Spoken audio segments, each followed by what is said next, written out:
In Genesis chapter 1, God made a perfect creation. Creation that was so perfect that in Genesis chapter 1:31, he said, and the whole thing he created was very good. Then suddenly in Genesis chapter 3, there comes and kind of insurgency. The devil came in and destroyed that perfect creation. And from that moment on, there had been a very serious problem of sin that destroyed the entire creation. And that even at Genesis chapter 4, we saw Cain killing the brother, part of that insurgency. And then that continues until the whole of that Bible section of the Old Testament. God was looking for a solution to create the perfect world again. Then comes Jesus Christ. And Jesus came to be born.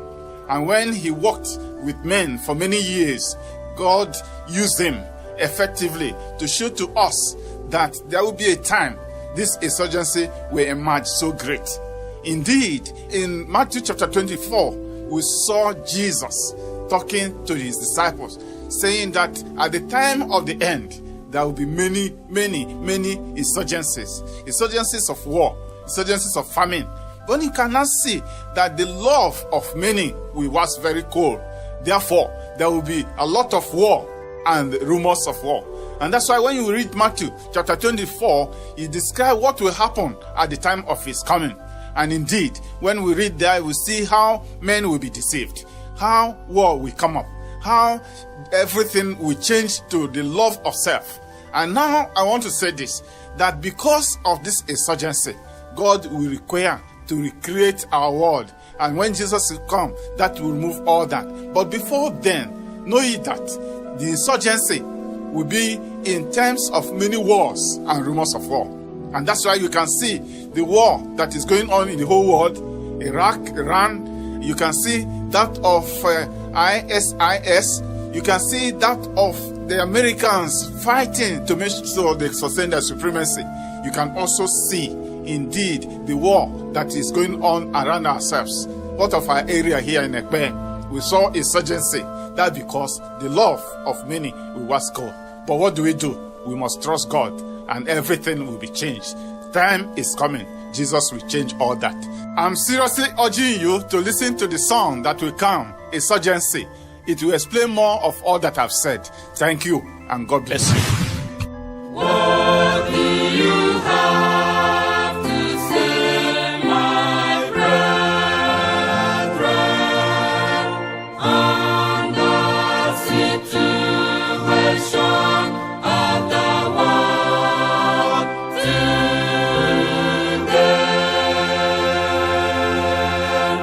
Pause for a while, then you will know that Jesus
In the Bible we read about the war between the Israelites and Philistines. Today in our newspapers we read about the same war. Now I want to sing about what happened in my community.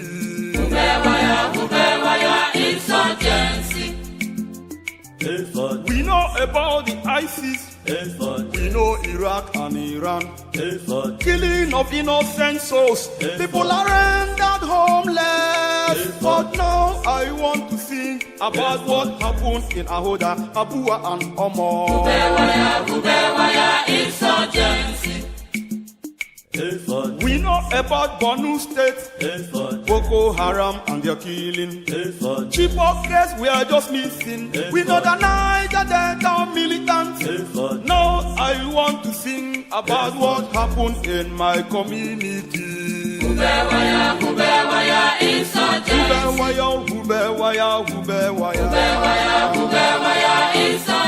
I want to sing in my dialect.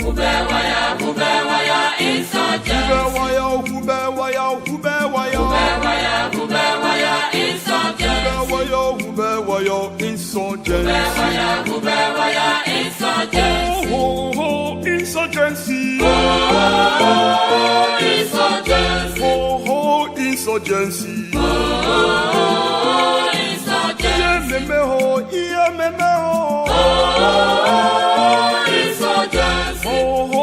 Insurgency.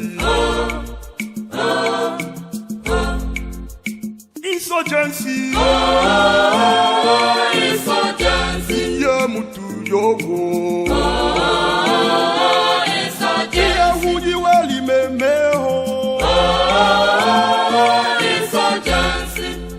Insurgency. Iye memeho. Iye melibaye. Wana pechete. Iye mutu yogu. Iye muhu yuele. Ouze chineke. Iye memeho. Iye melolaye. Iye melibaye. Ukube maudu libaye. Ukebebe hishi. Bala mada balogo. Ujabulaye.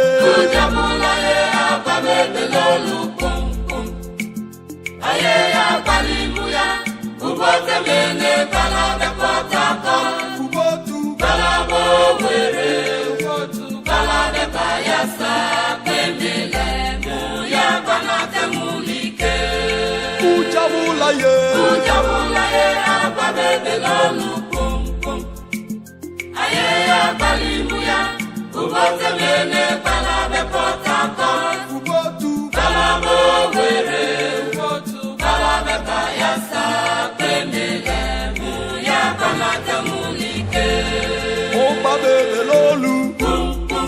Ubotebe kwahobe.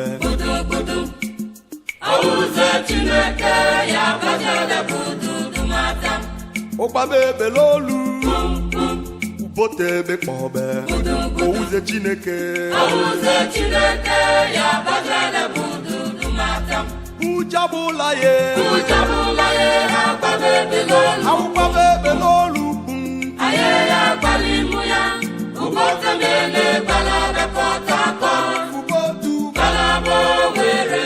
Ubotu balabe bayasa. Pemele muya banate mulike. Ujabulaye. Akpabebe lolu. Aye ya balimuya. Ubote mele balabe potako. Ubotu balabo were. Ubotu balabe bayasa. Pemele muya banate mulike. Okpabebe lolu. Ubotebe kwahobe. Ouze chineke ya bajale bududu mata. Okpabebe lolu. Ubotebe kwahobe. Ouze chineke ya bajale bududu Owuze Chineke. Owuze Chineke ya bazala Ihe ntụgharị mmemme. Owuze Chineke ya bazala Ịkpọ hụrụ n'ọkpata. Owuze Chineke ya bazala Ịkpọ hụrụ n'ụdọ ha. Owuze Chineke ya bazala Ihe ntụgharị melelekpe ya. Owuze Chineke ya bazala Owuze Chineke. Owuze Chineke ya bazala